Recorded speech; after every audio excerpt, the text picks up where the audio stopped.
Bonjour à tout le monde. La semaine dernière, je vous ai montré comment est-ce qu'on pouvait faire un layout manager. Et donc normalement, ça devrait vous avoir permis de comprendre la mécanique, le protocole qu'il y avait entre les objets, les containers, et puis justement cet objet particulier, ou ces objets particuliers que sont les layouts. Alors il y a aussi quelque chose d'intéressant à faire, une autre expérience à faire, que je me propose de faire aujourd'hui. C'est de créer un composant. Alors la tâche n'est pas aussi facile enfin aussi triviale. Je ne sais pas si c'est facile ou difficile, mais c'est pas aussi trivial que vous pourriez le croire de prime abord. Vous allez me dire, si je veux créer un composant, c'est pas très difficile. Je vais prendre une des classes qui m'intéresse, peu importe. Alors, si je veux créer un composant vierge, on l'a déjà fait. Hein. Je prends un JComponent ou un JPanel, et puis je vais redéfinir sa méthode paintComponent.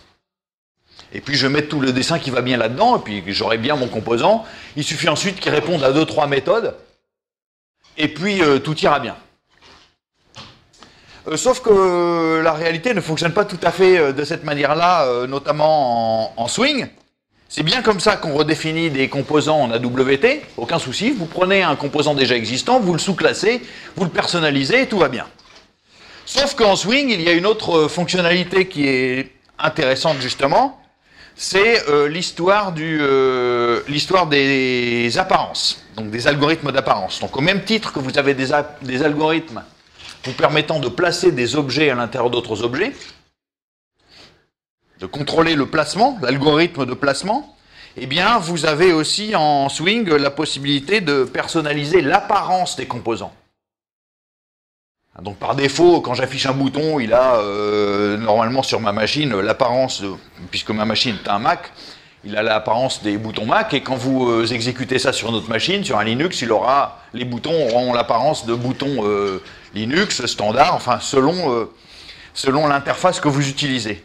Mais sur une même machine, je peux vouloir changer d'apparence. Je peux décider que l'apparence de mes boutons sur mon Mac aura une apparence de, je ne sais pas quoi, des boutons Linux ou des boutons Windows, éventuellement si la fonctionnalité est disponible, mais disons si entre guillemets, les plugins sont disponibles. Ou les apparences, justement. Ou alors, je peux vouloir créer mes propres apparences. Je peux avoir besoin d'écrire une application. Par exemple, c'est le cas d'une application type Eclipse. Dans Eclipse, ils ont réécrit intégralement, en tout cas, une très grande partie de la couche graphique, pour avoir des composants qui leur convenaient dans le cadre de cette application. Et donc, les composants standards, pour une raison que j'ignore, je ne me suis jamais vraiment posé la question en détail, mais il ne leur était pas satisfaisant. Donc ils ont réécrit un certain nombre de choses, alors ils ont réinventé des boutons avec surtout une apparence particulière, etc., et éventuellement des comportements légèrement différents. Alors comment ça fonctionne? Parce qu'après tout, mon application, j'ai envie de l'écrire tranquillement, c'est-à-dire je veux... Je veux créer des J-buttons, je veux créer des J-labels, des des J-scrollbar, et tout exactement de la même manière que j'ai pu le faire jusqu'à présent. Et puis simplement, j'aimerais que, évidemment, ils aient une apparence différente selon mon humeur. Donc je veux pas qu'il y ait des J-buttons spéciaux pour Mac, des J-buttons spéciaux pour machin, je veux simplement qu'il y ait des J-buttons et que leur apparence soit contrôlée par autre chose. Alors comment est-ce que ça fonctionne? Contrairement à WT, c'est indiqué un peu partout pour Swing. Swing utilise du MVC. Donc le modèle vue contrôleur, j'en ai déjà parlé à plusieurs reprises, mais ça signifie simplement que vous allez découpler justement, à quoi sert le MVC? Vous découplez justement les modèles, donc les fonctionnalités essentielles des objets, de leur représentation à l'extérieur. Alors ici on est dans le cadre graphique, donc on va dire leur représentation graphique. Donc un bouton, c'est simplement un objet qu'on peut cliquer, mais cliquer, ça ne veut pas forcément dire que vous voulez. Enfin, un bouton, c'est un objet dont on pense que ça correspond à un objet sur lequel on peut cliquer, mais c'est pas ça. Un bouton, c'est un objet qui est une espèce d'état. Enfin, vous pouvez agir sur lui, et il fournit une sémantique qui est j'ai agi sur lui, et il va déclencher des opérations. Mais peu importe sa représentation, on pourrait vouloir représenter cet objet-là dans une interface textuelle et déclencher une action correspondante, entre guillemets, à ce qu'on imagine être un bouton à l'intérieur d'une interface textuelle. Donc ça pourrait très bien, cet objet-là peut avoir une existence, peut avoir du sens en dehors même d'une interface graphique. Bon. Eh bien, donc c'est à ça que va correspondre le modèle de bouton. Et puis vous aurez par-dessus, ou associé, eh bien, des vues et des contrôleurs pour ce bouton. Et donc une vue qui sera adaptée pour une certaine interface ou une autre interface. Et c'est exactement comme ça que ça fonctionne. On va avoir des objets découplés. Alors si on regarde, avant d'essayer de faire l'opération, de créer un composant qui soit complètement conforme au modèle Swing, en tout cas dans son principe, dans les détails de temps en temps je serai obligé peut-être de prendre des raccourcis sans même m'en apercevoir, mais au moins dans les principes, on va voir comment ça fonctionne. Alors peut-être que la première opération à faire pour essayer de voir exactement comment ça, enfin, quelle forme ça prend ça, eh bien on peut essayer de regarder qu'est-ce qu'on va essayer de regarder? Les buttons. Prenons un J-button. Alors, j'avais Swing. Pardon, vous voyez rien. Excusez-moi. Je vais zoomer un petit peu. La documentation. Donc, je suis dans Swing. Si je prends un J-button, on va voir à quoi ça correspond. Un J-button. On va essayer de voir à quoi correspond. Bon, très bien. Il y a des tas de choses tout à fait ordinaires. Ça répond à un certain nombre de méthodes, etc. Vous voyez surtout que un J-button n'a pas vraiment beaucoup de méthodes propres à lui. Il n'y a pas énormément de choses. D'ailleurs, on ne voit rien dans les méthodes du J-button qui correspondent à ce que c'est vraiment un bouton. Là, c'est des méthodes qui ont l'air extrêmement techniques et dont, a priori, je ne m'intéresse pas de prime abord quand je veux manipuler un bouton. Je vois pas bien ce que ça va faire, ces accessible context, ces 8 class ID, et je sais pas quoi, d'autres. Donc la première chose à repérer, c'est que bien sûr, il y a quand même des méthodes un peu particulières. Là, il va y en avoir deux qui font référence à UI, pour les User Interface, donc l'interface graphique. Donc on verra ça interviendra après. Mais vous voyez qu'il y a bien deux méthodes, il y a le getUI class ID, qui vous dit que ça c'est censé renvoyer l'identité ou le nom plutôt d'une classe qui sera utilisée par le look and feel. Donc le look and feel c'est cette histoire d'apparence, vous allez brancher un look and feel sur une interface et ça va modifier son apparence sans modifier l'interface, juste que les boutons ils auront une apparence 3D diverses et variées, ils auront telle couleur de fond, je sais pas quoi. Et puis il y en a une autre qui s'appelle Update UI, qui justement permet de remettre à la bonne valeur le look and feel, donc l'apparence correspondant à l'objet. Donc ça c'est la première chose déjà. Alors l'autre chose qu'on peut éventuellement regarder, c'est qu'évidemment, vous avez comme superclasse de JButton une classe qui est AbstractButton. Ça, c'est pas très étonnant. Parce qu'après tout, rappelez-vous, les menus items, les J-menus items, pardon, j'ai déjà dit que, bien sûr, ils font la même chose on les manipule quasiment de la même manière que des J-buttons.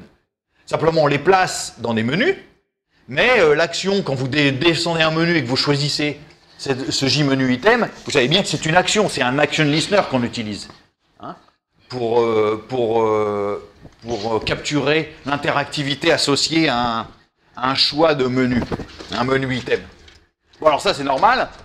Pour réaliser ça, on se doute bien qu'en fait il y a une classe au-dessus des autres qui est AbstractButton, et comme il est indiqué ici, on voit bien aussi que les sous-classes connues des paquets Java standards, évidemment, une forme possible d'un AbstractButton c'est JButton, une forme possible d'un AbstractButton c'est JMenuItem, et puis on a aussi les JToggleButton, bien sûr. Donc déjà, il y a une espèce de modèle abstrait des boutons. Mais ça, on reste encore, quand je parle de ce modèle abstrait, il faut se méfier, c'est pas le modèle du MVC. Ce dont je suis en train de parler, c'est simplement une abstraction de tous les objets graphiques qui ont une sémantique de boutons. La preuve, c'est que cette classe-là, bien sûr, elle descend de JComponent, de JContainer et de Component. Bon, alors on peut essayer de regarder à quoi ça ressemble, cette histoire. Bon, il va y avoir des méthodes, bien sûr, pour manipuler les abstract buttons. Hein, et de façon. Alors là, il y a déjà plus de choses. Évidemment, on va voir qu'il y a une méthode action listener, enfin add action listener, etc. Donc, bien sûr, la sémantique bouton, elle va apparaître à cet endroit-là. Hein, c'est au-dessus, évidemment, vous tombez sur JComponent. Les JComponent n'ont pas d'action listener associé. Hein, il n'y a que des objets qui sont similaires à des boutons qui ont associé des action listeners, auxquels on peut associer des action listeners. Alors, d'où sort le modèle dont je suis en train de parler? Ben, si on essaie d'examiner les classes, alors par exemple, plutôt dans les interfaces, mais peu importe, hein, on verra que par exemple, il y a des interfaces qui s'appellent button model. Hein, il y a une interface ici, button model.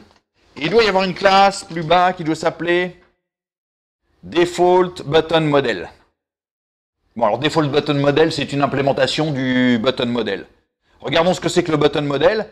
Mais le button model, bah, c'est quoi? C'est simplement une interface qui représente le modèle au sens du MVC de ce que c'est qu'un bouton. Donc, vous allez voir qu'il n'y a pas grand-chose dessus. Enfin, plutôt, il y a beaucoup de choses dessus. Et on va retrouver, c'est ça qui va vous sembler étrange, mais on va retrouver les méthodes type add action listener, remove listener, enfin tous les add et remove. Donc toute la gestion des... Quand j'agis sur un bouton, ça va déclencher des listeners. Bon, ça, cette mécanique-là, elle va être implémentée dans le modèle. Alors en fait, le truc à comprendre, c'est que c'est le modèle qui fait la gestion. Hein? Donc on a pour l'instant, je vais prendre deux cas, j'ai le JButton d'un côté, et puis j'ai de l'autre côté un button model. Bon, ici c'est peu importe un button model, mais peu importe l'implémentation du button model. Bien sûr, il y a un lien. Ça signifie quoi? Ça signifie que quand je fais un add action listener, en réalité, c'est pas sur l'objet JButton. L'objet JButton, c'est l'objet qui va représenter le composant. Hein? Et donc, quand je vais faire un add action listener, ça va faire en fait le add action listener sur le modèle de bouton qui est caché derrière. Alors ça, comment est-ce que ça se voit? Ben, c'est simplement si je reviens sur la classe précédente, c'est-à-dire abstract button, je devrais pouvoir revoir le... Voilà. Je vois en fait qu'il y a une méthode, par exemple, qui s'appelle setModel. Et puis bien sûr, il y a sa symétrique getModel. Vous pourrez récupérer le modèle associé à un objet. Donc ça, c'est exactement ça. Là-dedans, vous avez toute la logistique, toute la mécanique correspondant à un bouton. D'accord? Et on va avoir encore la même chose, c'est-à-dire que pour la vue, on va avoir exactement la même chose. Donc vous dites, oh mais ok, toute la logistique, toute la mécanique interne, non visible, mais fonctionnelle, interactive des boutons, c'est caché là-dedans. Très bien. Donc là-dedans, je me suis débarrassé, c'est simplement une espèce d'objet façade. Quand je fais un add action listener, c'est là-dedans que ça le fait. Quand je fais un remove listener, c'est là-dedans que ça fait. Très bien. La question c'est, oh, ok, bah maintenant, en fait, ce qu'il y a dans JButton, c'est simplement le dessin. Il ne reste plus que le dessin là-dedans. Hein, et donc j'aurais bien découplé mon modèle du dessin. Mais là, c'est pareil. En fait, le dessin, il ne sera pas placé là-dedans. Ce qu'on aura là-dedans, c'est simplement, toujours pareil, une façade qui va faire quoi? Qui va passer, enfin, ou qui va appeler, qui va utiliser quoi? Eh bien, qui va utiliser un objet correspondant à l'interface. Alors, on va les retrouver. Mais, je ne sais pas quel est son nom exact, on va finir par le retrouver. On va avoir un objet du type, c'est pas forcément la classe, le nom super adéquat, mais on va avoir simplement un button UI, c'est-à-dire un objet qui, lui, va réaliser le dessin. C'est ça le truc. Et en fonction de votre look and feel, vous allez chercher une classe qui fera effectivement le dessin. Donc le dessin dans JButton, elle fait rien du tout, simplement ce qu'elle fait, c'est qu'elle appelle cette méthode-là, qui est cachée dans cet objet-là, que vous allez pouvoir changer dynamiquement. D'accord? Et en fonction du look and feel, eh bien c'est ça que vous allez changer dans les différents objets. D'accord? Alors, comment est-ce qu'on repère ça? Alors d'abord, il y a des packages qui sont adaptés à ça. On va essayer de démonter un petit peu la mécanique. JavaX Swing, il y a un package qui s'appelle Swing Path, Pluggable Look and Feel. Et vous voyez que dedans, justement, regardez ce qu'on trouve dans les Pluggable Look and Feel. Eh bien, par exemple, on va trouver des buttons UI. Button UI, c'est justement l'objet, ou c'est une classe qui permet d'obtenir les dessins d'un bouton. Hein? Donc il n'y a pas grand-chose, parce qu'évidemment, ça c'est une classe qui fait rien, celle-ci. Elle n'est pas liée à une classe particulière, mais vous en avez une implémentation qui est, bon, puisque celle-ci est abstraite, qui est Basic Button UI, donc est simplement l'objet d'interface de base correspondant au bouton. D'accord? Alors là, vous allez avoir effectivement différentes méthodes. Là, on va commencer à parler de dessin de l'objet. Donc on voit qu'il y a différents paramètres qui éventuellement interviennent dans cette classe, avec différentes méthodes qu'on n'utilise pas au quotidien, mais qu'on pourrait s'amuser à manipuler si je veux. Hein, mais vous voyez qu'ici, il y a effectivement la vraie méthode Paint, hein, qui fera le dessin approprié, comme c'est indiqué, au look and feel courant. D'accord? Et puis vous avez toutes les méthodes, évidemment, hein, qui sont propres aux différents dessins des boutons, comment il faut le dessiner quand il est appuyé, comment il faut le dessiner quand il est relâché, enfin voilà. Donc on a des paint button pressed, enfin on a des méthodes, évidemment, qui sont protégées, hein, mais on a des méthodes utilitaires pour réaliser les différentes fonctionnalités associées au bouton. Alors, ce qu'on peut voir aussi, c'est qu'il y a évidemment d'autres implémentations des UI. Alors, par exemple, vous avez le Metal Button UI ou le Synth Button UI. Donc, Metal, c'est un autre look and feel. Alors, quels sont les look and feel qui sont disponibles sur votre machine? Ça, c'est très dépendant de la machine. Je ne sais plus quels sont le minimum, mais vous avez au moins le basique, bien sûr. Vous avez le métal qui est fourni, et puis je ne sais pas quel est l'autre par défaut. Ensuite, vous avez ceux qui sont propres à votre machine, bien sûr, ceux qui sont propres à votre environnement. Alors, comment est-ce qu'on manipule ça? Vous voyez, là, j'en ai quelques-uns ici qui sont disponibles dans Java. Hein. Basic, Metal, Multi, Nimbus et Synth. Donc ça doit être fourni pour tous les environnements Java. Et puis on peut en avoir d'autres. Alors par exemple, j'en ai un sur ma machine qui est Aqua, puisque l'interface Mac, elle s'appelle Aqua. Si vous étiez sur Windows, il y aurait un... Alors on ne la voit pas ici, hein, bien sûr, mais elle va être disponible. Quand je vais interroger le système graphique de Java pour savoir quelles sont les interfaces disponibles, les look and feel disponibles. Alors ça, comment est-ce que ça se manipule? Bien, normalement, dans Swing, vous avez un objet qui s'appelle UI Manager. Hein? Donc les UI Managers, c'est justement comme ça qu'on va récupérer qu'on va pouvoir récupérer la liste des look and feel disponibles, choisir un look and feel, l'instancier, et puis, comme c'est indiqué ici, mettre à jour un arbre d'interface conforme à un look and feel. D'accord? Donc, ça se passe en 2 étapes, mais ça, je crois qu'il y avait un TP qui faisait ça. Donc, sans qu'on vous ait vraiment expliqué comment ça marchait, ce qui était caché derrière, on va voir. Mais c'est comme ça qu'on fait. Vous avez simplement, pour modifier le look and feel courant, vous faites un set look and feel, donc avec le nom adéquat, le nom de la classe qui représente le look and feel. Mais ça ne me permet pas, donc ça change le look and feel courant. Mais si vous voulez effectivement que les composants prennent l'apparence du look and feel courant, vous avez une seconde méthode qui est Update Component Tree UI, qui, comme son nom l'indique, permet de mettre à jour toute l'arborescence à partir d'un composant donné. Donc ce composant et ses sous-composants, ça va le mettre à jour en fonction du look and feel que vous avez pu choisir. D'accord? Alors ensuite, vous avez quelques méthodes utilitaires là-dedans, notamment il y a une méthode pour récupérer la liste des look and feel. Je ne l'ai pas ici, mais vous devez avoir get le get installed look and feel par exemple, hein, qui vous récupère, où est-ce qu'elle est? Get install look and feel, hein, où vous récupérez un tableau des look and feel info, dans lequel il y a tout ce qu'il faut là-dedans et qui décrit le look and feel, donc son nom, et puis le nom de sa classe. Je crois que vous avez manipulé ça normalement dans un DTP. Alors c'est ça qu'il va falloir faire pour créer un objet. Hein, il va falloir créer un modèle, si on veut que ce soit conforme à AWD, un modèle pour qu'il puisse être réutilisé par d'autres éventuellement objets, c'est-à-dire qu'on puisse décliner cette fonctionnalité de base sous différentes formes.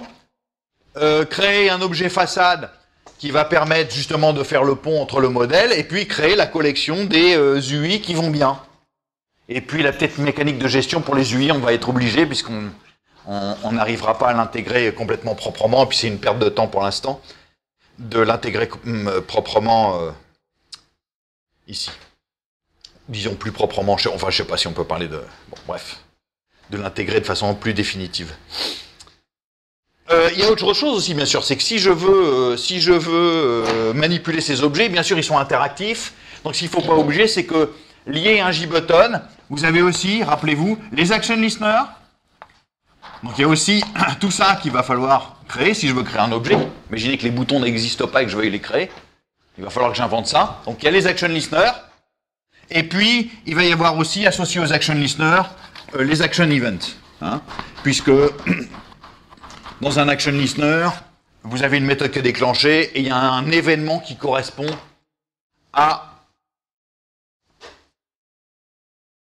enfin, il y a un événement, qui correspond à décrire le clic, enfin, qui correspond à la description du clic sur le bouton et qui est transporté jusqu'au listener au final. Donc, il va falloir créer ça. Alors, si je veux créer quelque chose, je peux créer ce que je veux, hein, peu importe. On va essayer d'inventer un objet, pas un bouton, un objet. Alors, je vous propose d'essayer ça, pourquoi pas. Je vais créer un petit objet qui sera une espèce d'objet graphique. Donc, bien sûr, je veux qu'il ait une représentation graphique, donc je vais créer un objet graphique. C'est une trivialité. Qui a une fonctionnalité, alors, qu'est-ce que je veux? Une espèce d'horloge, mais très simple, hein. Très simplifié, avec une aiguille qui tourne, qui bat les secondes. D'accord? Les secondes courantes. Et puis je vais associer à cet objet le fait qu'on va pouvoir, à intervalles réguliers, déclencher une méthode. Donc je ne sais plus, quelqu'un m'avait fait cette proposition-là en amphi, un des premiers cours. Est-ce que j'ai des objets pour faire ce genre de choses? Bon, je propose d'en créer un avec une vision graphique. Ça existe si on ne voulait pas le faire dans le graphique. Il y a les timers et les timer tasks, mais peu importe. Je vais recommencer ça. Ça me permettra d'illustrer différents mécanismes. Donc vous voyez, j'aurai cet objet qui va simplement dessiner les secondes, très bien. Je me fiche d'avoir les minutes et les heures. Après, vous aurez à décorer vous-même tout ça, si ça vous intéresse. Et puis, simplement, comment est-ce que je vais agir sur ce bouton? Justement, je veux pouvoir écrire du code. Je vais peut-être commencer par écrire le code qui m'intéresse, en fait. Hein? Alors comment est-ce que je vais l'appeler cet objet? Je vais dire qu'il va générer des tics d'horloge, alors je vais dire que c'est un ticker. Ouais. Pourquoi pas? Ou si vous voulez qu'on l'appelle horloge, ou je sais pas quoi, ou chronomètre, très bien. Tout ça signifie la même chose pour moi. Alors, je vais me placer peut-être dans un répertoire pour être tranquille. Alors qu'est-ce que je veux? D'abord je vais, ça c'est toujours une bonne chose, puisque je veux que ce soit conforme à swing, je veux pouvoir le manipuler comme un objet swing. Donc je vais essayer d'écrire un petit bout de code qui me permet d'imaginer comment ça va fonctionner.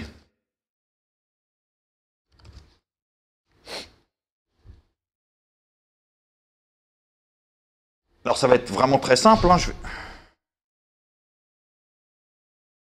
Alors,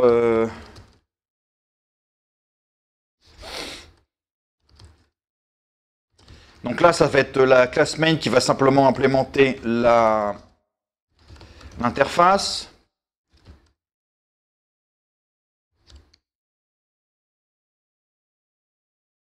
Donc là, rien de bien mystérieux. Il va falloir que simplement j'appelle le swing utilities.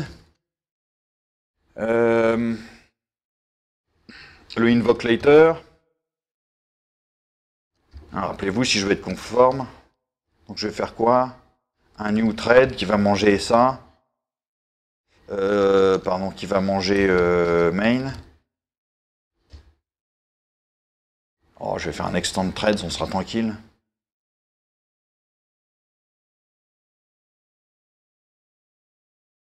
On va faire un implement sur enable, je préfère. Allez, ça ira très bien comme ça. Donc,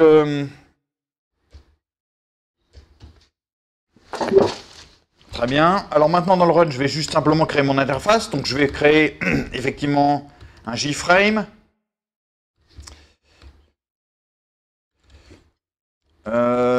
Alors, ce que je veux, je vais faire deux choses en fait pour pouvoir tester. Vous voyez, ce que je vais avoir cet objet-là qui va battre les secondes. Donc, je vais le voir tourner à intervalles réguliers. Et puis je vais dire par exemple que je veux le paramétrer pour dire je veux que toutes les 5 secondes tu m'appelles une méthode, puis toutes les 5 secondes ça appellera une méthode. Et qu'est-ce que ça va faire toutes les 5 secondes? Ça va modifier un JLabel qui traîne quelque part. Donc je vais avoir mon ticker qui est là, je vais avoir un JLabel, puis bien sûr je vais avoir un listener sur ces machins là, donc je vais créer un ticker listener, je vais créer des ticker events. Je vais créer un ticker modèle. Je vais créer un... Alors ça, je ne vais pas l'appeler JTicker, je vais l'appeler ticker. Et puis je vais avoir des tickers UI, divers et variés, avec des sous-classes adéquates. Enfin, pardon, avec des implémentations adéquates. Donc il me faut ce genre de choses. Donc, j'imagine que j'aurai le droit de créer un ticker, bien sûr. Donc T. Très bien, il fait rien de particulier. Quand je le crée comme ça, il représentera simplement une aiguille qui tourne, donc ok. Et puis simplement, oui, ici, il y a peut-être c'est quand je vais faire le add action le listener. Ouais, je vais le faire comme ça, peu importe, on va continuer. Je vais avoir mon JLabel. Alors au début, ça affichera rien du tout, puis toutes les 5 secondes, j'afficherai un petit compteur qui remontera toutes les 5 secondes, c'est ça que représentera mon JLabel. Donc qu'est-ce qu'il me faut? Il me faudra un ticker listener. Alors un ticker listener, ce sera évidemment une classe à moi.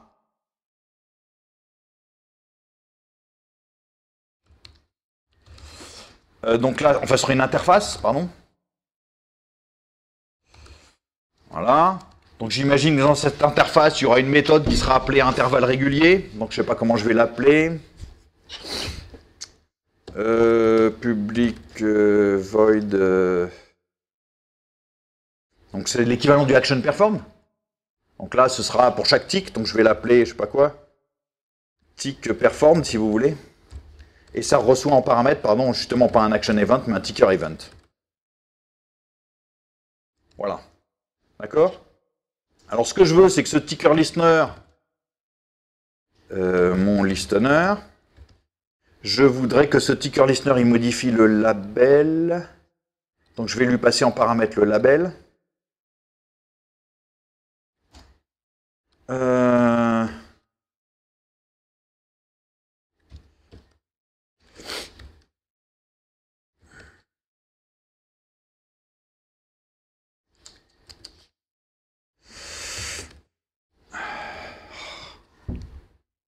Alors, je vais y arriver.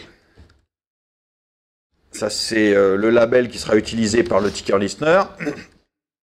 C'est exactement comme si sur un bouton, je voulais que quand je clique sur le bouton, ça modifie un label, mais il me faut un listener, et ce listener, il va modifier le label. Donc pour le modifier, il faut bien sûr qu'il connaisse le label. Donc je vais faire ça. Donc ça y est, c'est bon. À la construction du listener, j'associe au listener le label qui va modifier. Et puis à chaque fois que j'aurai un tick, eh bien je vais simplement modifier le label. Alors je vais avoir à l'intérieur de mon listener un petit compteur qui sera initialisé à 0 au départ. Et puis à chaque fois que j'aurai un tick sur donc mon ticker, à chaque fois qu'il déclenchera,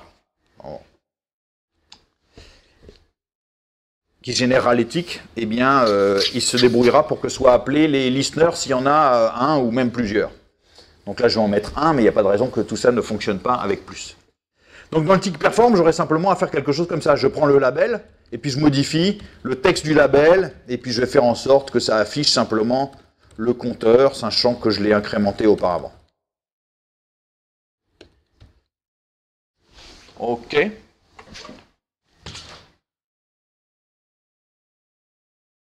Si je remplace mon ticker par autre chose, hein, simplement, si je mets un JButton et un action listener, etc., ça va marcher, il n'y a aucun souci. Hein. Donc c'est exactement ça que je veux pouvoir faire. Bien sûr, ça ne va pas compiler puisque j'ai toujours pas ma classe ticker. Donc il va falloir créer la classe ticker, la classe ticker listener, ticker event et autres joyeusetés. Simplement, il faut que je les crée de façon à ce que tout ça soit bien conforme au reste. Alors, simplement, s'il faut quand même que je fasse un add action list, ticker listener, pardon, je vais y arriver, sur mon ticker. Donc je veux associer un nouveau listener. Très bien. Et puis, qu'est-ce que je veux d'autre? Il faut aussi que je fasse toutes les associations qui vont bien. Donc, je prends le getContentPane. Je vais le récupérer comme ça. Donc, le ContentPane, c'est quoi? C'est un container. Et puis, on fait un C. Donc, je vais mettre un layout quand même. Il faut que je fabrique l'interface correctement. Donc, je vais dire que c'est un border layout. Je vais me simplifier la vie.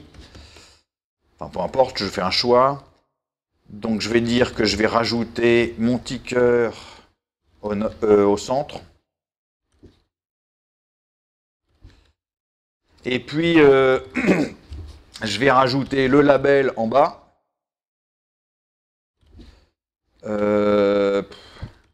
Comme ça. Qu'est-ce qu'il faut que je fasse d'autre? Ben, il n'y a rien d'autre. Je vais faire le pack. Et puis le set visible. Bon, à part de petits détails, peut-être qu'il manque là que j'ai pas sous la main et que je vais pas pouvoir vérifier avant un petit bout de temps parce qu'il faut que je fabrique le reste de la mécanique pour que ça fonctionne. Ça doit correspondre à peu près à ce que je souhaite. Hein. En tout cas, c'est ça que j'aimerais bien écrire. Alors, s'il y a peut-être une chose, il faudrait peut-être que je démarre le ticker. Ouais, bon, on va le laisser comme ça, peut-être que ça marchera. On va le laisser fonctionner comme ça déjà.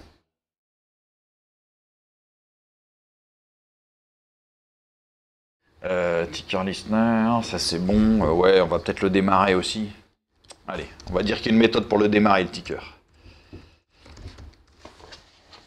Ok. Bon, on verra si j'en ai besoin, je sais pas. Laissons-le. Alors maintenant, il faut que je crée ces différentes choses. Alors, il y a évidemment des choses extrêmement simples à créer pour l'instant. C'est le ticker listener, ça c'est facile à faire. C'est une interface. J'ai rien de bien mystérieux à écrire là-dedans.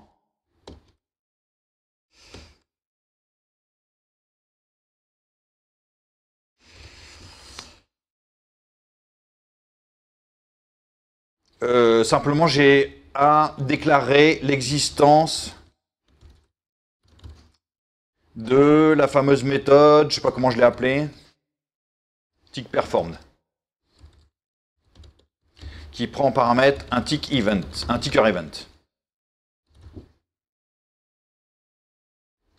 Donc ça, c'est réglé. Le ticker listener, il n'y a rien d'autre que ça. Hein. C'est juste vraiment l'interface minimale pour dire comment est-ce qu'on communique entre, disons, le modèle et puis les objets qui vont écouter les événements en provenance du modèle. Donc ça, c'est une interface facile. Le ticker event. Ah, le ticker event, il faut peut-être que je commence à déplier la mécanique. Il faut que je regarde un peu comment sont implémentés les événements dans Swing, peu importe. Donc je vais prendre un JButton et on va s'inspirer de ce qui est fait dans un JButton, donc dans un action listener. Donc je prends... Alors évidemment, je ne vais pas le voir ici, mais je vais prendre son action listener ici. Voilà, je récupère son action listener. Dans le action listener, je vais tomber sur l'action perform. Je vais regarder ce que c'est qu'un action event. Ah, un action event. Bon, c'est un machin comme ça. Peu importe, je sais que ça va porter des informations relatives à l'événement. Mais moi, je n'ai pas besoin de beaucoup d'informations. Enfin, ici, je ne vais rien transporter, mais on pourrait très bien imaginer que dans le ticker event, il y a des informations sur à quelle heure l'événement a été déclenché, par exemple. Hein, vous dites, ah, j'aimerais bien, toutes les 5 secondes, récupérer, être prévenu. Hein, toutes les 5 secondes, vous voulez que le listener il reçoive quelque chose. Donc, on appelle sa méthode tick perform. Bon, et donc vous aimeriez bien pouvoir à ce moment-là aussi transmettre des informations sur l'événement lui-même. Pourquoi pas l'heure courante ou je sais pas quoi. Donc c'est à ça que sert le ticker event. Je vais simplement le créer juste pour... mais il ne portera quasiment aucune information. À part, peut-être, il faut regarder un peu ce qu'il y a dedans. Donc est-ce qu'il faut que je descende à WT event ou est-ce que event object me suffit? Bon, a priori, le event object devrait suffire. Et oui, il devrait suffire parce que dans l'event object, j'ai la gestion. Alors que je regarde, elle est quoi? Elle est... tac, tac, tac, donc tout va bien. Dans l'object, hein, rappelez-vous, il y a quand même quelque chose de toujours très utile dans les événements transportés par l'interface. C'est le fait qu'on peut toujours récupérer la source qui a généré l'événement. Vous cliquez sur un bouton, le listener il est prévenu, il peut être intéressé pour savoir mais de quel bouton il s'agit, parce qu'on peut avoir plusieurs boutons qui appuient sur le, qui déclenchent le même listener, qui agissent sur le même listener. Donc là c'est pareil, je pourrais avoir éventuellement plusieurs tickers qui agissent tous sur un même listener. Donc je veux cette gestion des sources. Bah, où est placée cette gestion des sources? Bah, comme vous le voyez, c'est simplement placé directement dans Event Object. Donc je ne vais pas me fatiguer, je vais faire une sous-classe de Event Object. Et puis je bénéficierai de tout ce qui va bien, puisque Event Object, il y a un constructeur qui me permet de le construire avec un objet source. Et puis il y a les méthodes getSource que tout le monde pourra employer. Le toString, je m'en fiche, ça n'a aucune importance. Mais c'est surtout ça. Donc le minimum que je vais mettre dedans, c'est ça. Donc je vais créer mon ticker event. Donc il va être une classe ticker event. Je vais la faire descendre de, j'ai dit, event object. Alors j'ai simplement à créer un constructeur pour cette classe qui transporte la source. Donc je vais créer un constructeur qui prend paramètre à une source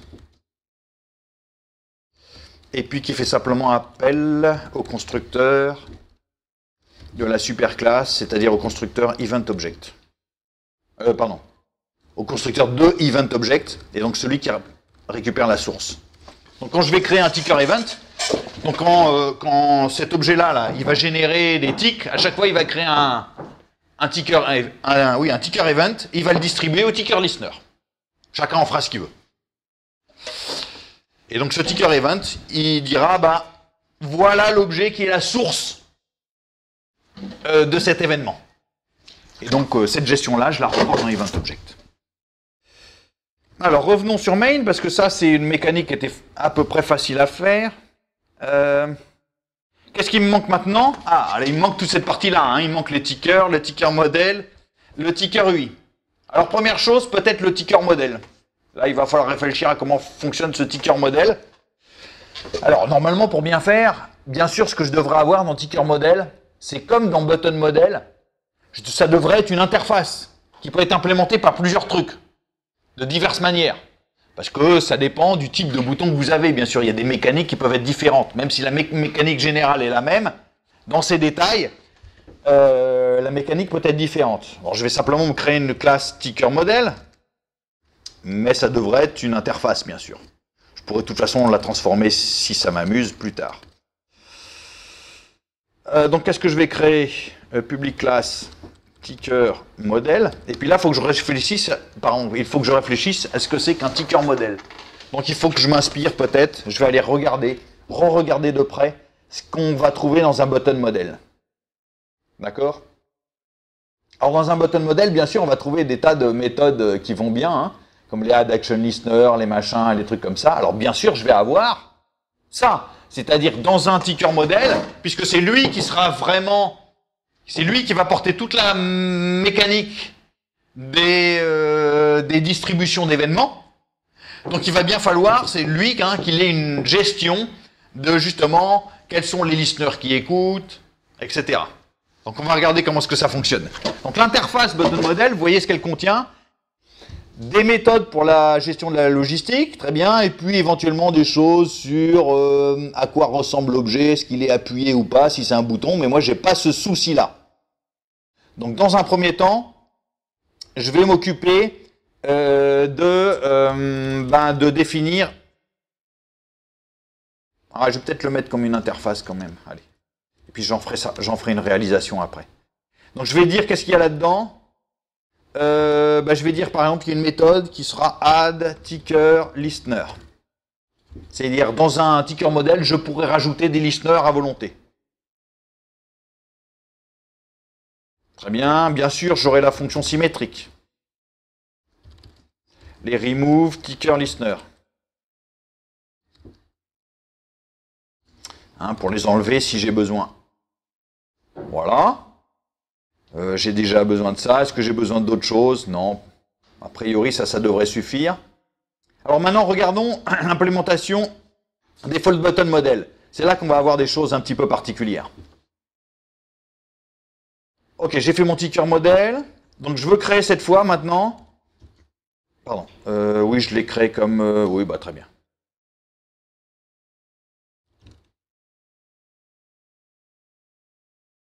Continuons comme ça. Je pense que j'ai pas fait de... Donc je vais créer une implémentation de cette classe-là. De cette interface-là.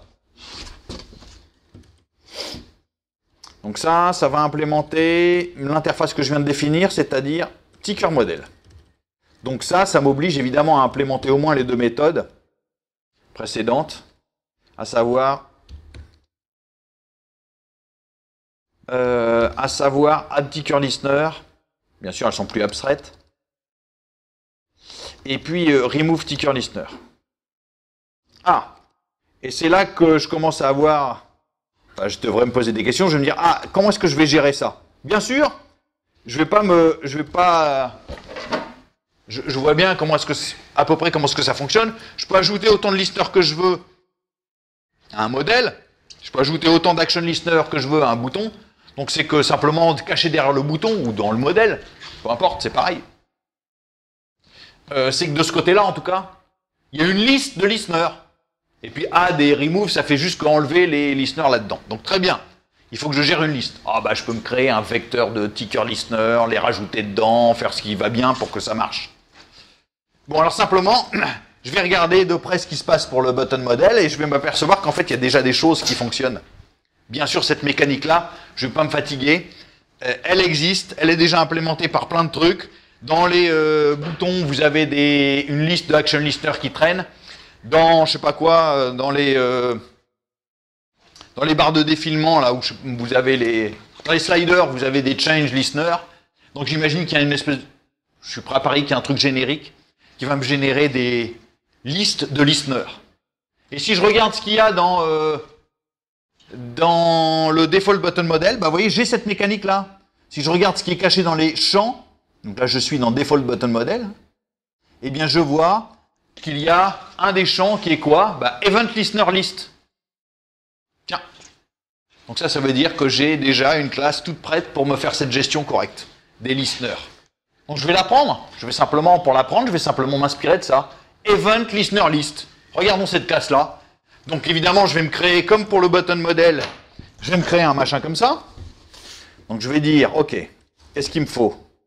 Il me raconte. Bon, il le met en protected. Ok, je pourrais le mettre en private, c'est pas très gênant ici. Ça veut dire qu'il a un event list. List. Qui est la liste des listeners ici. Alors bien sûr, ça veut dire quoi? Ça veut dire que quand je vais créer un default ticker model, et bien sûr, il va falloir que j'instancie la classe event listener list. Voilà. Probablement que ça marche comme ça. Maintenant, regardons le détail pour voir comment est-ce que ça fonctionne. Hein. Event listener list. On me dit différentes choses là-dessus. Alors, qu'est-ce qu'on me raconte sur event listener list? Bien sûr, ce que je vais trouver dans le add list, dans le event listener list, c'est des méthodes de gestion de cette liste. Alors, elles sont juste un peu particulières. Comme on le voit, la classe elle-même n'est pas générique. C'est une classe tout à fait ordinaire. Public class event listener list. Extend object, implement serializable. Ok, très bien. Et puis, par contre, si je regarde... donc pour le construire, il n'y a pas de souci. Event listener list, j'ai pas de problème avec. À l'intérieur de ce machin-là, bien sûr, il y a des listener list, très bien. Mais simplement, c'est les méthodes hein, qui sont un tout petit peu particulières parce que les méthodes, elles, sont génériques. Bon, il n'y a pas trop de mystère si vous n'avez pas de souci avec la généricité. Hein. On peut avoir une classe qui n'est pas générique, mais qui contient des méthodes génériques, il n'y a pas de problème avec ça. Alors simplement, vous voyez que les méthodes de gestion, pour rajouter un élément dans la liste, ou enlever un élément dans la liste, donc l'élément à ajouter ou l'élément à enlever, c'est l'objet de type T. T, c'est forcément un event listener. Tiens, ah, si je veux utiliser ça, ça veut dire que mes listeners, ils doivent être forcément des event listeners. Ça, c'est une erreur que j'ai commise, puisque quand j'ai créé mes ticker listeners, j'ai simplement créé une interface ticker listener. Mais si je veux que ça marche avec cette classe-là, il faut que mes listeners, bah, vous voyez, ils soient descendants de event listener. Donc ça, c'est une petite modif dont j'aurais besoin de faire. Il faut absolument que mes événements descendent de l'interface event listener. Ça, c'est pas très coûteux puisque l'interface event listener, c'est une interface qui ne contient aucune méthode. Donc ça ne m'impose rien.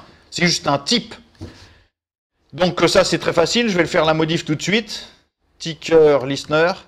Donc la seule chose que j'ai à faire ici, j'ai juste à dire que c'est une interface qui étend l'interface event listener. Ça me permet immédiatement d'obtenir la gestion gratuite, presque gratuite, dans event listener. Alors simplement, ces méthodes sont un tout petit peu particulières, parce que comme vous voyez, pour rajouter dans la liste des événements, pardon, dans la liste des listeners, un listener, il ne suffit pas de donner juste le listener, il faut aussi donner sa classe. C'est comme ça. C'est-à-dire qu'on va ranger les types dedans. Bon, on peut faire des manips un peu compliquées, mais ça vous allez voir que ça aura un effet un petit peu bizarre, mais c'est pas très grave. Alors, comment est-ce qu'on va faire ça? Simplement, il faut traduire ça. D'ailleurs, c'est ce qui est indiqué ici. C'est-à-dire qu'ici, on vous indique que si vous voulez utiliser cette classe event listener list, ouais, et ben on dit, ok, si vous avez des foo listeners, foo, c'est le toto anglo-saxon.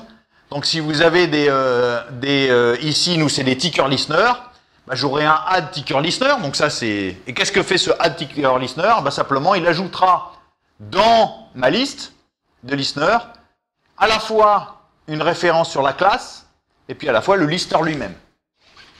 Donc je vais le faire déjà. Et après, on regardera le fire machin. Donc ça veut dire quoi?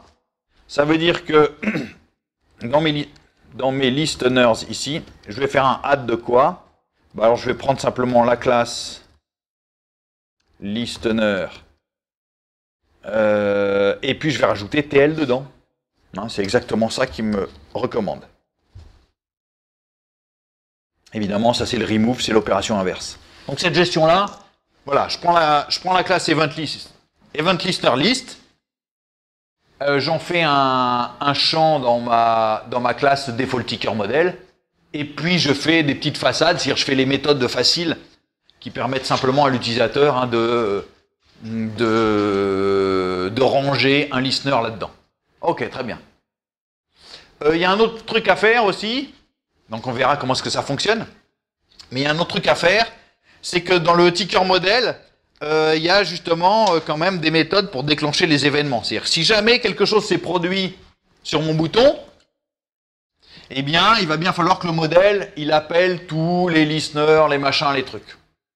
Alors ça, c'est ce qui est suggéré dans la documentation, c'est-à-dire qu'on vous dit, ah, mais en fait, vous avez tout intérêt, ça n'est pas obligatoire, mais vous avez tout intérêt à écrire une méthode qui s'appelle fire foo xxx, donc peu importe le nom derrière, mais qui va faire exactement, dont le rôle est exactement celui que je viens d'indiquer, c'est-à-dire que quand quelque chose s'est produit, il va bien falloir envoyer l'événement, déclencher un événement, enfin, créer un événement, pardon, donc un ticker event, et puis le distribuer à tous les listeners.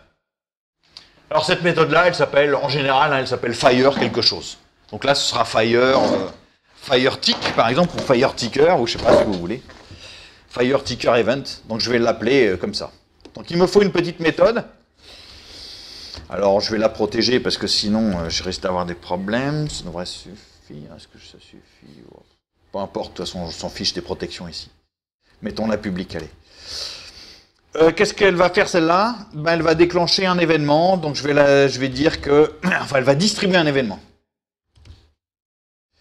Et qu'est-ce qu'elle va prendre en paramètres? Bon, ben, pour l'instant, on va rien mettre, c'est pas très grave, je pense. On verra plus tard. Ouais, je pense qu'il n'y a pas besoin de ça. Et donc l'idée, hein, vous voyez, c'est que on va faire une boucle, c'est-à-dire on va parcourir la liste des listeners qui sont dans la liste que je viens de fabriquer, et puis on va déclencher dessus, bien sûr, leur méthode. On sait qu'ils ont une méthode qui est tickPerform. Donc je vais créer un événement, je vais parcourir cette liste, et puis je vais balancer pour chacun des éléments de cette liste un appel à tickPerformed. Alors comment est-ce qu'on utilise cette liste? Alors d'abord, il y a une petite recommandation, il faut faire un peu attention. Donc c'est pour ça qu'on vous donne cet exemple. Mais ce qu'il faut savoir, c'est que cette liste est à gérer de façon particulière. C'est vrai que je pourrais prendre cette liste et retirer les éléments un par un. Ça, c'est pas conseillé. Pourquoi? Parce que là, on est toujours le même problème, on est dans un cadre de multithreading. Donc pendant que vous êtes en train de distribuer les événements, rien ne vous dit qu'il n'y a pas quelque part un autre bout de l'application qui est en train de rajouter ou d'enlever des listeners. Comment on gère ce truc? Alors comment on gère ce truc? Eh bien c'est ce qui est suggéré ici, c'est que la première opération à faire, c'est de ne pas manipuler la liste elle-même, mais de demander de retirer une copie de la liste. Hein? Donc on va retirer de cette liste une copie de la liste. Donc ça c'est l'objet de l'appel à la méthode getListenerList. Je récupère une copie de la liste. Et cette copie-là, elle va me refléter la liste à un certain moment, peu importe, mais je serai tranquille, je vais pouvoir appeler ces méthodes-là. Pendant ce temps-là, la liste elle-même pourrait être modifiée, mais c'est pas grave, j'en ai une copie à un instant T qui est encore raisonnable.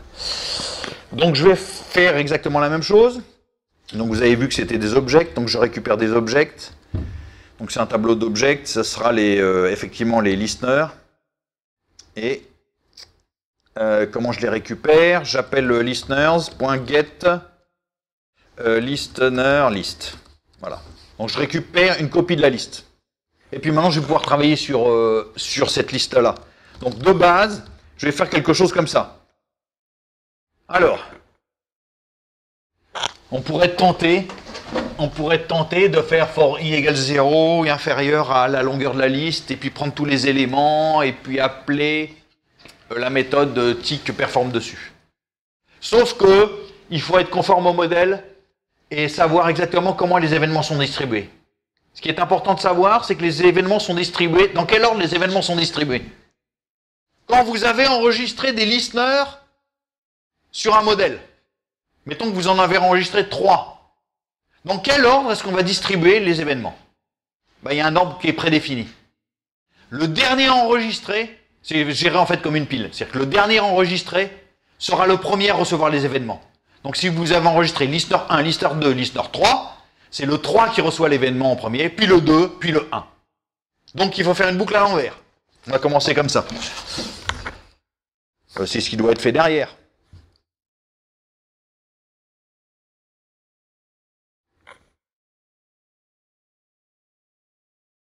L.length. Voilà. On va jusqu'en bas. Et puis, il y a une autre opération bizarre qui est faite. Tiens, on va laisser ça comme ça. On va continuer naïvement, c'est pas grave. Est-ce que là, c'est important?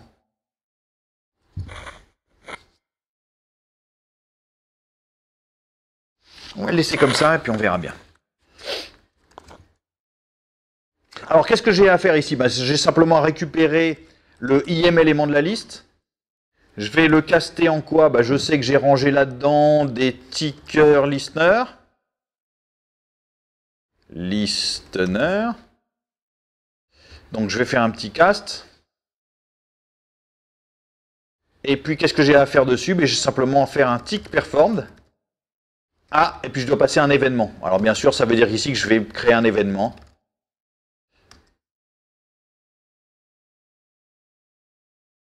Donc je me suis créé un ticker event et c'est lui qui va être distribué au listener. Alors il y a une autre petite mécanique dont je vais avoir besoin, c'est c'est qu'il va falloir quand même, je crois que je ne l'ai pas mise en interface, mais il va bien falloir que je décide quand même comment le... Bon, j'ai encore le problème du UI à régler, mais j'ai quand même un autre problème à régler qui est de l'ordre du modèle, et que j'ai pas mis là-dedans. Il y a bien un moment où il va falloir que je dise dans mon ticker que je veux être réveillé toutes les 5 secondes ou je sais pas quoi. Hein? Donc ça, je ne l'ai pas ici. Donc il va falloir que j'imagine un scénario pour le faire. Ben, je vais faire ça comme ça. Je vais peut-être dire que ce que je veux, je vais le paramétrer, le ticker. Je vais dire, tiens, T, je vais lui donner une méthode setDelay. Où je vais lui dire, je veux être réveillé toutes les... Allez, on va mettre toutes les 3 secondes peut-être. Ce sera mieux. Et puis il y a un moment où je vais le démarrer, donc je vais mettre le start, même si c'est pas le truc le plus joli qu'on pourrait inventer, mais c'est pas très grave. Donc il y a le fait que je veux régler le délai, que toutes les 3 secondes, je veux qu'on appelle les méthodes tick perform sur les listeners. Et puis start, c'est simplement qu'en fait, je décide dans mon application quand est-ce que mon ticker démarrera. Donc là, je le fais démarrer tout de suite, mais... Donc ça veut dire quoi, ça? Ben, ça veut dire que je vais avoir, bien sûr, des méthodes adéquates dans mes différentes classes. Donc il me faut une méthode abstract void setDelay qui prend un nombre de secondes, par exemple. Et puis l'autre, c'est start, hein, j'ai dit. Voilà. Donc il faut que j'implémente cette petite mécanique. Voilà. Donc je vais les prendre...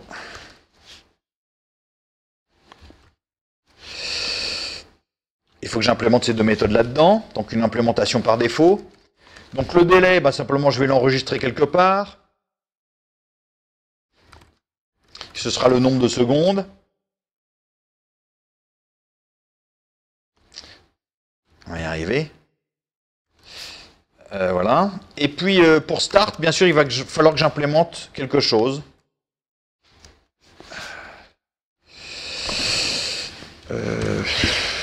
Voilà.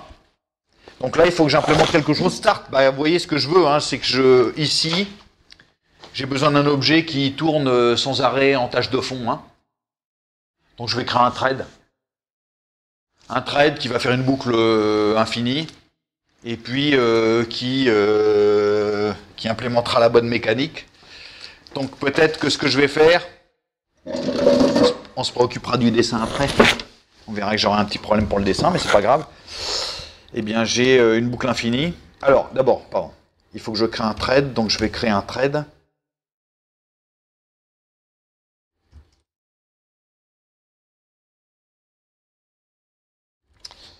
New thread. Et puis simplement, ce que je vais faire, c'est que je vais implémenter. Alors, je vais dire que le ticker model, c'est forcément un runnable. On va réfléchir à est-ce que je suis en train de faire les choses vraiment runnable. Ça, c'est parce qu'évidemment, il faut absolument... Et puis, je vais faire t.start. Voilà, c'est ça que fera la méthode start. Et donc, comme je suis un runnable, il faut que j'implémente une méthode run. Et que fait la méthode run d'un ticker model? Eh bien, elle fait une boucle à vide. Hein. Enfin, une boucle à vide. Elle fait une boucle infinie, je m'endors un certain nombre de secondes, et puis à chaque fois que je me réveille, il faut que je déclenche l'appel au listener des bonnes méthodes. Donc je vais faire une boucle infinie. Dedans, qu'est-ce qu'il faut que je fasse? Que je m'endorme un nombre de secondes adéquat. Donc je prends la valeur de secondes, je multiplie par 1000 puisque thread sleep c'est en millisecondes. Ça peut toujours lever une exception, je ne sais pas laquelle, mais si, il doit être interrupted, mais peu importe. Une fois que je me suis endormi du nombre de secondes indiqué, qu'est-ce que je fais? Bah, j'ai plus qu'à appeler fire machin. Fire ticker event. Je crois que c'est ça la méthode. Donc voilà, mon ticker modèle, hein, vous voyez, il est indépendant de toute interface. Je pourrais en créer un comme ça, et puis le...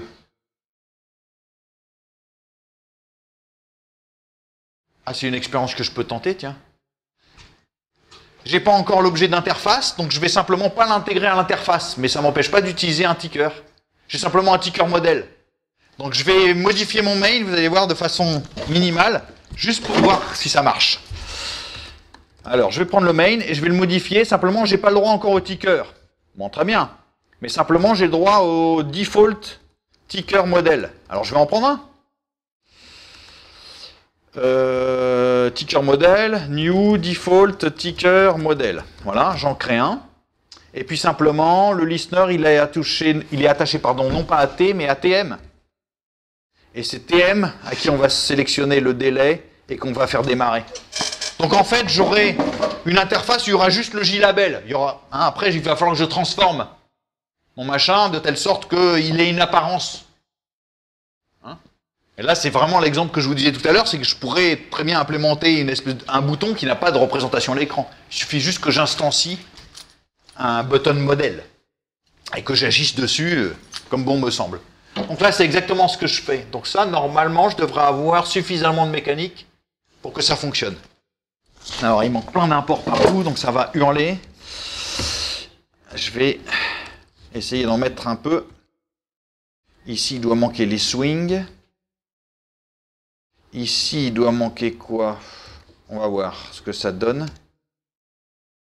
Java main.java. Voyons voir où on en est.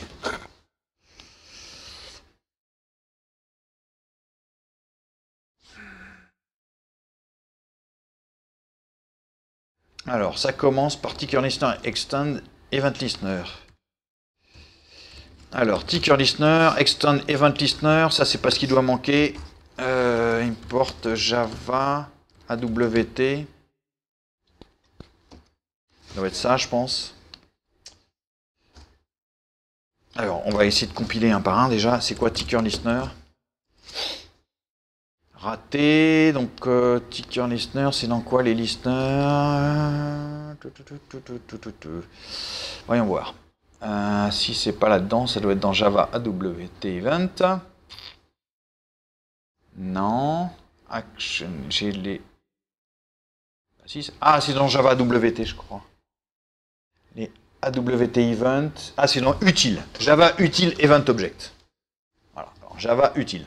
Très bien. Ici, ça devrait être réglé.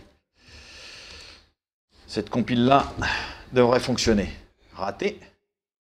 Pourquoi est-ce qu'il n'est pas content?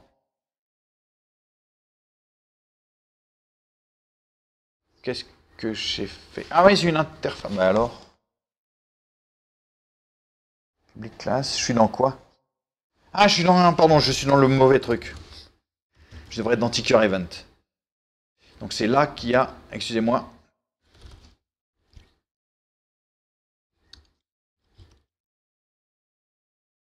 Alors, je vais compiler ticker event. Ça, c'est bon. Donc j'étais dans ticker listener, on va voir ce que ça donne. Ça, c'est bon. Retentons un coup sur le main. Mais il doit en manquer. Où est-ce que j'en suis? Ticker listener, c'est fait. Ticker event, c'est fait. Le ticker model, on va essayer. Ça devrait pas poser trop de problèmes. Public interface ticker model, qu'est-ce qu'il n'aime pas? Oui, c'est pas implement, c'est extends. Ticker model Java, ça c'est extends. Hein, les interfaces s'étendent les unes les autres. Qu'est-ce qui me reste? Default ticker model. Là, il râle. Event listener list, il n'est pas content. Ça, c'est normal. Parce que ça, il doit manquer. Donc le event listener list, il faut que je retrouve où est-ce qu'il était. C'est dans JavaX Swing Event. Donc je vais faire un petit import de JavaX Swing Event.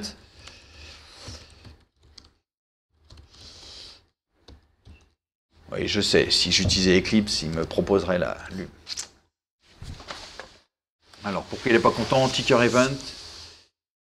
Oui, parce que ticker event, je ne l'ai pas construit de façon normale. Rappelez-vous, un ticker event, je devrais le construire en transmettant la source. Donc, j'ai oublié de passer une source dans ticker event. Alors, on va le faire, c'est-à-dire que, où est-ce qu'il est? C'est dans le Fire, ici. Quand j'ai créé le ticker event, il faut que je passe une source, et la source... c'est n'importe quel objet, ben on va passer l'objet lui-même. c'est-à-dire le modèle qui est concerné par cet événement-là. Donc ça va. Il n'y a plus que le main. Alors, oui, alors il doit manquer des AWT dans le main.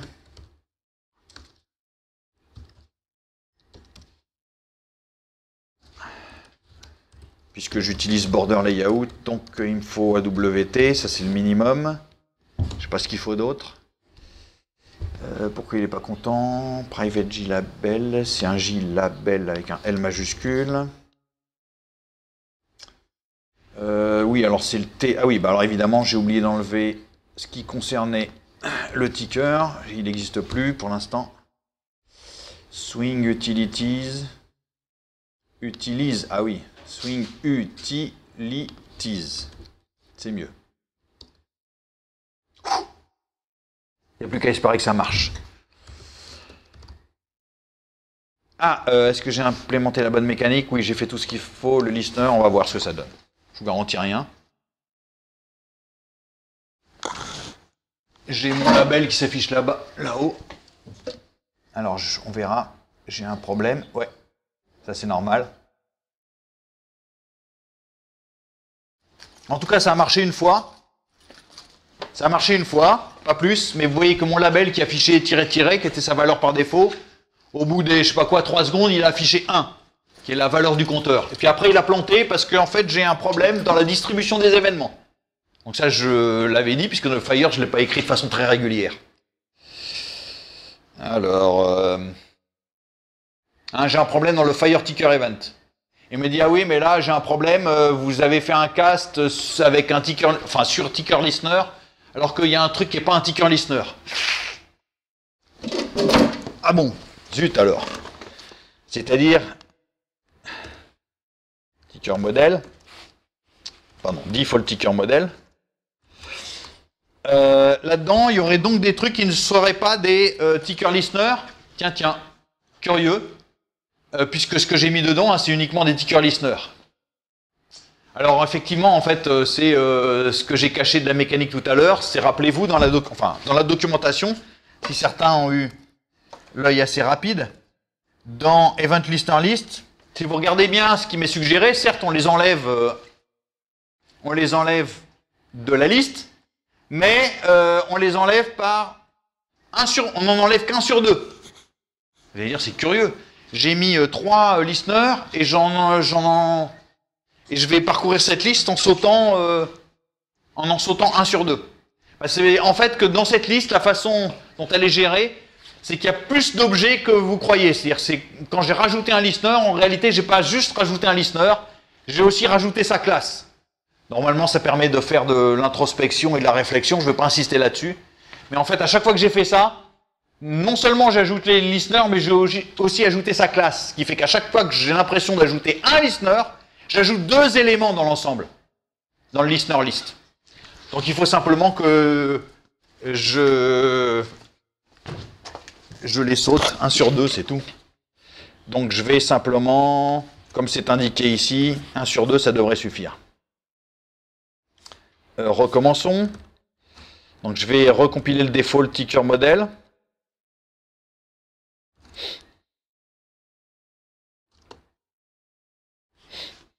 Ça devrait. Donc là j'ai le petit truc qui traîne là. Là j'ai plus l'exception. Et vous voyez qu'à intervalles réguliers, il va bien s'incrémenter le truc. Donc en tout cas ma mécanique fonctionne. Bien sûr, il n'y a pas de représentation à l'écran de mon ticker pour l'instant. Mais ça marche. Donc là, j'ai une bonne mécanique. J'ai plus besoin de rien faire là-dessus a priori.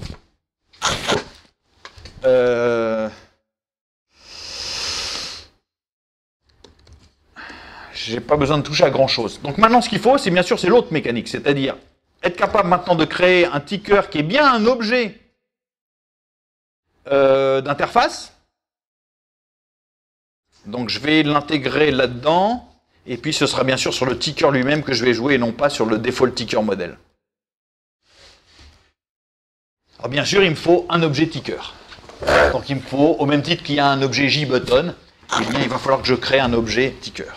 Alors je vais créer un objet ticker.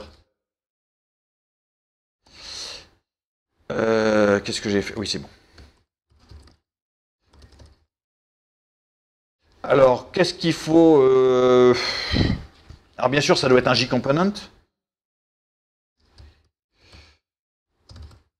Hein, puisque c'est un objet d'interface, il faut bien qu'il descende d'une manière ou d'une autre d'une classe d'interface. Donc, je le fais descendre de JComponent. C'est la façon assez standard de faire.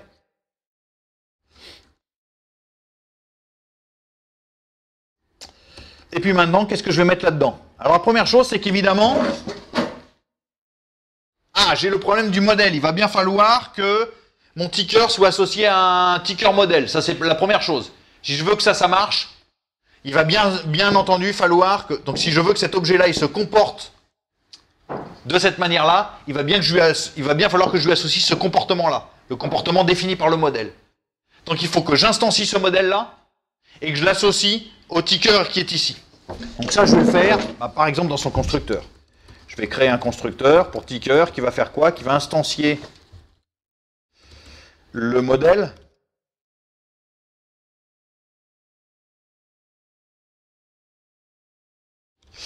Et puis qui va faire quoi? Alors je vais regarder comment ça fonctionne dans AbstractButton. Je suis dans quoi là? Java Swing. Donc je vais re-regarder comment ça marche dans AbstractButton. Java Swing. C'était dans AbstractButton, si je ne m'abuse. Les histoires de modèles. Voilà, j'avais un modèle ici pour gérer les button modèles. Je vais le faire aussi ici. Ok. Donc, je vais me créer une mécanique qui sera que ici, j'aurai un ticker modèle. Je vais en profiter, donc dans le constructeur, j'instancie ce modèle-là, et puis je l'associe à mon modèle qui est là. Bon, je pourrais mettre la mécanique pour changer de modèle en cours de route, mais c'est pas utile. Donc je vais le laisser comme ça. C'est pas a priori quelque chose que je vais utiliser après. C'est-à-dire être capable de récupérer, à partir d'un objet comme ça, récupérer son modèle. On peut le faire sur un JButton. Hein. Vous prenez un JButton, vous faites getModel et vous allez récupérer le button model qui va bien. Ce sera utile pour des classes qu'on étudiera plus tard, pour des objets un peu compliqués plus tard, comme les JTree, les JTable. Pour l'instant, on n'en a pas besoin, c'est rare de faire ça sur les buttons. Sur mon ticker, j'ai pas non plus d'intérêt à jouer directement sur le modèle. Donc, pour l'instant, laissons ça comme ça. Qu'est-ce qu'il me faut d'autre? A priori, ça... maintenant, il faut quand même... il me faut toutes les méthodes qui me permettent... vous voyez que pour le ticker, j'ai besoin de faire add ticker listener. Et en fait, ce que je veux, c'est que quand je fais add ticker listener là-dessus, ça fait le add ticker listener sur le modèle. Donc il faut que je mette mes petites méthodes façade.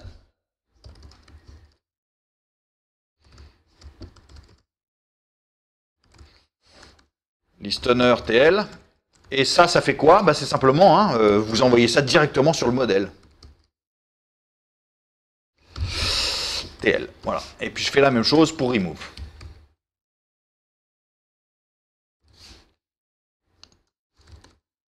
J'ai ça. J'ai la même chose pour le délai. Rappelez-vous, je veux positionner le délai sur le modèle. Évidemment, comme normalement je n'ai jamais... il est rare d'avoir besoin d'accéder directement au modèle, on passe toujours par l'objet façade. C'est ça que je veux manipuler. Je fais des new JButton et c'est sur eux que j'appelle des méthodes. Donc je fais la même chose ici. J'ai un ticker et c'est sur lui que je veux faire le set délai. Donc je le fais. Et ça fait simplement que faire le set délai sur le modèle. Et puis j'ai la même chose pour le start.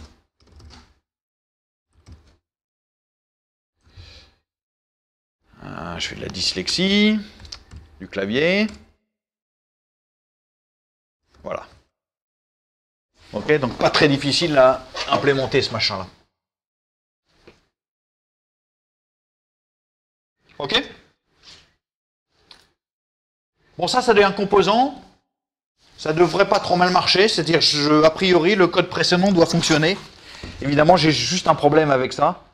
C'est que je verrai pas grand-chose à l'écran. pas grand chose de plus que ce que j'avais. Donc je vais compiler ticker.java déjà. Alors évidemment, private ticker modèle.